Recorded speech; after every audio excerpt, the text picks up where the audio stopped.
bisa memenuhi ketentuan peraturan pemerintah nomor 26 tahun 1991, di mana di dalam pasal 15 menyatakan bahwa seorang hakim yang dilakukan penangkapan kemudian diikuti dengan penahanan maka diberhentikan sementara. Apa aja Hakim Saripudin kemarin, Pak, yang mendapat keputusan Mahkamah Agung? Ya, Hakim Saripudin. Hanya Hakim Saripudin. Ya. Yang lain-lain yang udah pernah ditahan, yang sekarang lagi ditahan atau di... Ya, itu untuk di dalam 5 tahun terakhir ini. Ya. Memang ada 4 hakim yang diajukan ke persidangan. Ya. Yang pertama adalah Hakim Herman Alosukandi. Ya. Ini sudah diterbitkan SK-nya berdasarkan keputusan Presiden dan sudah diberhentikan tidak dengan hormat. Kemudian saudara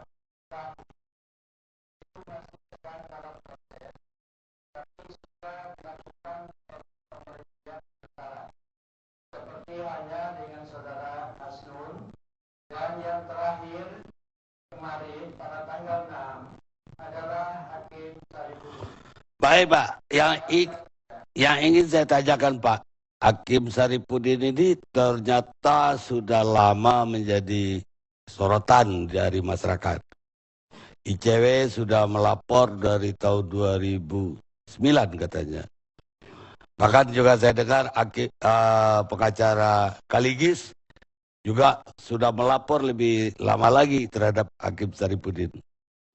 Tapi yang terjadi, Hakim Saripudin selain pernah dipromosikan jadi Hakim Tipikor, juga akhirnya dipromosikan dari Hakim Daerah jadi Hakim Jakarta Pusat. Bagaimana pertimbangan di Mahkamah Agung untuk melejitnya karir hakim yang justru jadi sorotan publik? Ya, Pak. Jadi begini, Ya, Pak. di dalam promosi dan itu dibicarakan pada tingkat pimpinan yang dinamakan yaitu tim promosi dan mutasi. Kemudian perjalanan sehingga Hakim Saripudin bisa bertugas di Pengadilan Negeri Jakarta Pusat. Tentunya kita melihat track record sebelumnya. Iya, Pak. Jadi sewaktu yang bersangkutan menjabat sebagai Ketua Pengadilan Negeri Jeneponto, ya, itu memberikan prestasi yang cukup baik pada waktu itu, karena banyak perkara-perkara perdata yang sulit untuk dieksekusi. Ternyata pada waktu yang bersangkutan menjabat sebagai Ketua Pengadilan Negeri Jeneponto, itu bisa berjalan dengan lancar. Ya, Pak. Kemudian pada waktu bertugas di Pengadilan Negeri Makassar, ternyata persoalan-persoalan yang pelik pada Pengadilan Negeri Makassar, itu oleh yang bersangkutan dapat diselesaikan dengan baik. Ya. Ya, berdasarkan pertimbangan-pertimbangan itu, sehingga pimpinan memberikan kesempatan kepada yang bersangkutan untuk promosi ke Pengadilan Negeri Jakarta Pusat. Apalagi yang bersangkutan belum pernah bertugas di Jawa. Itulah yang menjadi bahan pertimbangan pada waktu di dalam forum tim promosi dan mutasi. Tetapi Pak Karni, ya, namanya manusia, bisa berubah setiap saat. Dan dengan adanya peristiwa seperti ini, itu betul-betul sangat mengagetkan. Dan secara institusi, kami semua merasa sangat-sangat prihatin. Dan ini pukulan berat bagi Mahkamah Agung. Inilah dalam rangka mengawasi manusia, tentunya berbeda mengawasi benda mati. Tetapi namun demikian, perlu saya sampaikan bahwa Mahkamah Agung tidak pernah surut, tetap tegar untuk melakukan pembenahan. Inilah menjadi sangat memprihatinkan. Sedang giat-giatnya Mahkamah Agung melakukan pembenahan, ternyata muncul peristiwa seperti ini. Sangat-sangat memukul. Baik Pak, tapi yang ingin saya tanyakan, apakah pengaduan-pengaduan publik, ada ICW, ada pengamat atau LSM di Makassar, ada pengacara juga yang mengadukan Saripudin. Apa itu tidak jadi bahan pertimbangan ketika mempromosikan seorang hakim? Laporan-laporan yang masuk, sebagaimana disebutkan tadi, itu terjadi setelah yang bersangkutan sudah pindah ke Pengadilan Negeri Jakarta Pusat. Baik, baik. Tapi dari beberapa laporan yang kami lihat, itu banyak yang bersifat teknis. Dan dalam hal ini, sorotan yang banyak adalah tentang putusan bebas yang diberikan oleh saudara Saripudin. Ini perlu saya sampaikan, bahwa putusan bebas adalah bukan barang yang haram. Yang haram dan salah tidak boleh dilakukan oleh seorang hakim adalah apabila faktanya harus dinyatakan terbukti, tetapi ternyata di dalam putusannya dibebas-bebaskan. Ini yang sama sekali tidak boleh.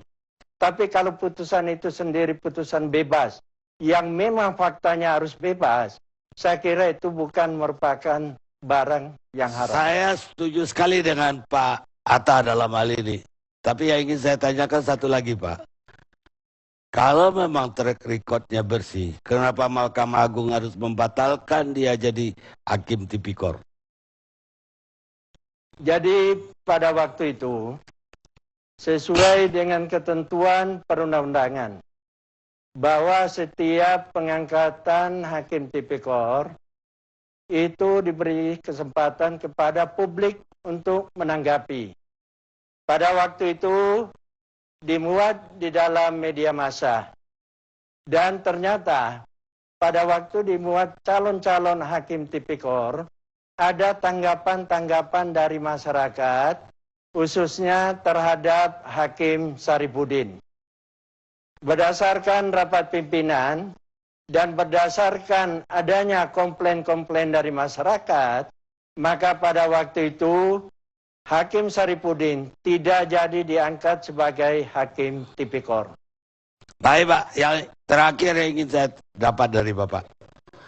Situasi penegakan hukum, khususnya di lembaga pengadilan yang menjadi ultimum remedium, itu sekarang semakin buruk atau semakin baik dari zaman Orde Baru lah paling kurang sampai reformasi ini.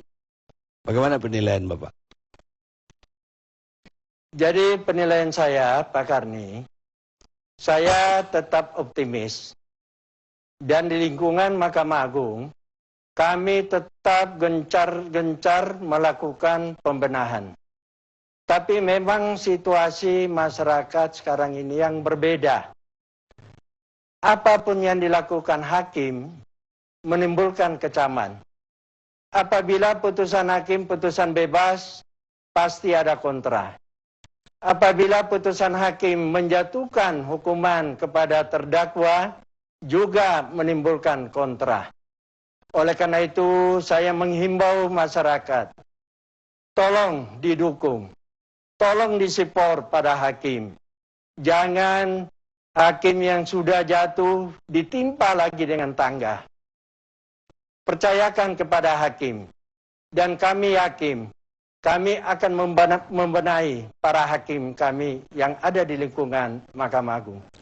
Baik Pak, tentu saja kita akan support. Karena kalau pengadilan ini betul-betul rubuh, maka selesailah bangsa ini. Dan saya kira betul. Selamat bertugas untuk hakim-hakim di Mahkamah Agung. Dan tentu saja kita berharap era ini yang sudah hancur atau berantakan dari bukan sejak Orde Baru, Pak. Bahkan sejak Orde Lama bisa diperbaiki oleh eranya Pak Atta Ali. Terima kasih Pak Atta. Amin. Kita lanjutkan pemirsa dengan narasumber yang lain.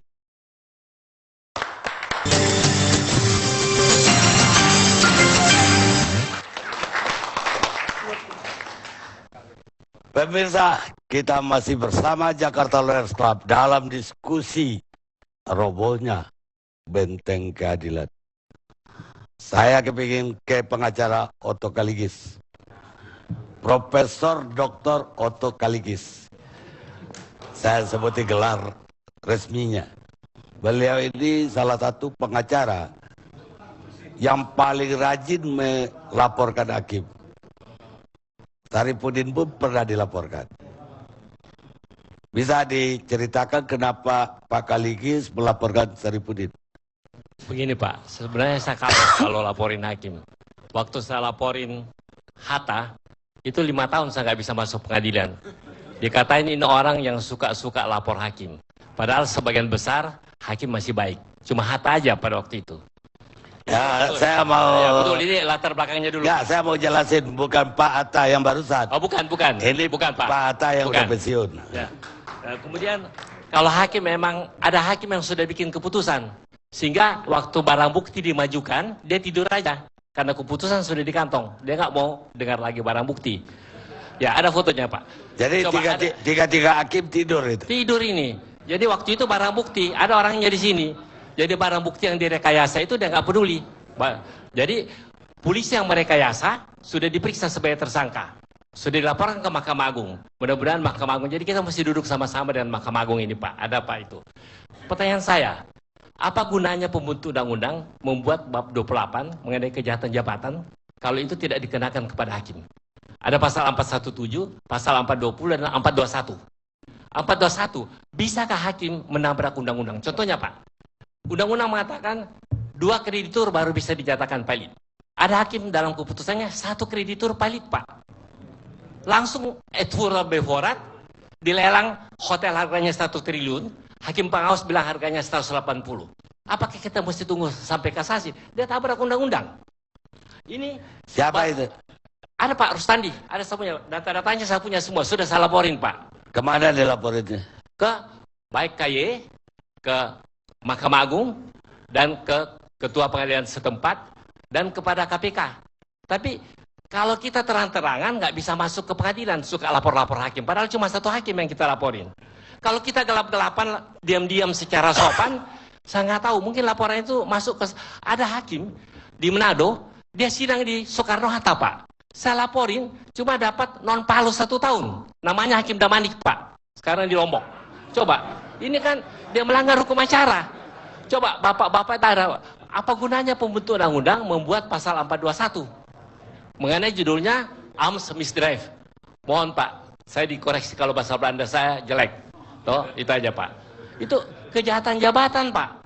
Nah, kalau SEMA Mahkamah Agung membuat hakim kebal terhadap kejahatan jabatan, inilah pintu masuk korupsi, anarki kekuasaan, dan katakanlah korupsi. Karena kan kalau 421 diyuntokan ke pasal 23 Undang-Undang nomor 31. Untuk Hakim Saripudin apa yang Pak Kaligis? Saya pegang Marbeni, itu kasus besar sekali. Waktu lawan kompetensi relatif, dia berhentikan perkara. Tunggu sampai DPK Pak. Waktu saya kompetensi absolut, hakimnya sama Pak. Ya, mestinya kan kalau teori konsistensi, dia juga berhentikan perkara. Karena ada surat dari Mahkamah Agung, kalau absolut, mesti berhentikan dulu. Tunggu dulu putusan, apakah benar atau tidak. Ini dia terusin Pak, untuk perkara yang sama. Saya laporin, jadi saya yang saya laporin bukan apanya. Bahwa ini cacat, katakanlah, hakim nggak bisa menabrak undang-undang. Ada hakim yang memutuskan ya, perkawinan persatuan harta, hartanya diberikan semua kepada suaminya Pak. 10 triliun, coba bayangkan. Istrinya gigit jari. Coba, Yudex Fakti mengatakan perkawinan dan persatuan harta tetap dibagi. Yudex Yuris yang bikin begitu Pak. Ini ada ahli-ahli hukum semua dari Mahkamah Agung. Masa ini cacat katakanlah substansi, cacat katakanlah prosedural, ada pasalnya 421, ada babnya, bab 28 mengenai arms misdrive. Ini ditunggu aja ke Mahkamah Agung. Ini bahaya Pak. Kunci masuk korupsi